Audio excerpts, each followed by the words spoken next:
Friends, இன்றைக்கி நாம் என்ன பேச போகிறோன்னா நீட் தேர்வை பற்றி தான் பேச போகிறோம். சட்டப்பேரவையில் நீட் தேர்வு விலக்குக்கு பேரவையில் தனி தீர்மானம் போட்டிருக்காங்க. இதை பற்றி நீங்கள் என்ன நினைக்கிறீங்க? அதாவது 8 மாநில முதலமைச்சர்கள் என்னடனா நீட் தேர்வை எதிர்க்கிறாங்க. என்ன காரணம்னு தெரியல. நம்ம தமிழகத்தை பொறுத்த வரைக்கும் நீட் தேர்வுக்கு ஒரு 5 வருஷமாக போராடின்னு இருக்காங்க. இந்த நீட் தேர்வு எடுத்துன்னு வரக்கூடாதுன்ட்டு.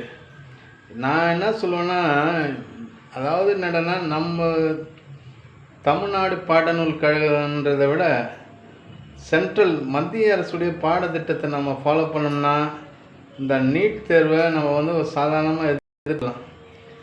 இதுதான் உண்மையான விஷயம். நாம் சிபிஎஸ்சி பாடத்திட்டத்தை தமிழக அரசு கொண்டு வந்தால் இந்த நீட் தேர்வை நம்ம சாதாரண ஒரு விஷயமாக ஹேண்டில் பண்ணிட்டு போயிடலாம். நீங்கள் என்ன நினைக்கிறீங்க? ஒரு கமெண்ட் பண்ணுங்கள் ஃப்ரெண்ட்ஸ். சிபிஎஸ்சி குறைஞ்சபட்சம் ஒரு 5ஆவது படிக்கிறாங்கன்னா அவங்களுக்கு என்னென்னா 50,000 ஃபீஸ் வாங்குறாங்க ப்ரைவேட்டில். ஆனால் கவர்மெண்ட்டில் இதை கொண்டுன்னு வந்தாங்கன்னா இது என்னென்னா மிகப்பெரிய வரவேற்பு கொண்டு வரும். நம்ம தமிழக முதல்வர் கொண்டு வருவாரா இல்லையான்னு தெரில. ஒரு கமெண்ட் பண்ணுங்கள் ஃப்ரெண்ட்ஸ்.